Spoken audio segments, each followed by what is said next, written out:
বন্ধুরা, আজ আমি একটা ছোট্ট মিনি ব্লগ নিয়ে চলে এলাম। চান টান করে পুজো টুজো সারা হয়ে গেছে, আমি এবারে রান্নার দিকে যাব। আজকে রেসিপি পটল আলু নিরামিষ তরকারি। আমি তেল দিলাম,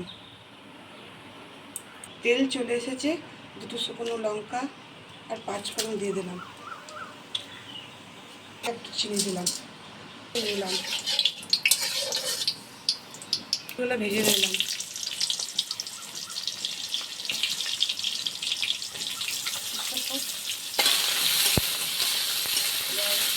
আদা জিরে লঙ্কা শুকনো লঙ্কা পেস্ট করে নিলাম, একটু হলুদ দিয়ে দিলাম। দেখো বন্ধুরা, আমাদের গাছে কত আম হয়েছে।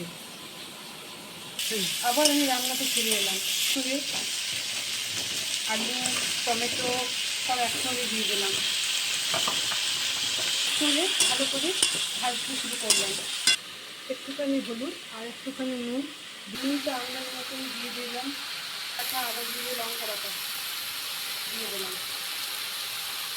সব একসঙ্গে নাড়াচাড়া করে দিলাম। লাল লঙ্কা গুঁড়ো দিয়ে দিলাম রং হওয়ার জন্য, জল দিয়ে দিলাম, একটু চেপে ঢাকা দিয়ে দিলাম। আস্তে আস্তে পটলের তরকারি রেডি।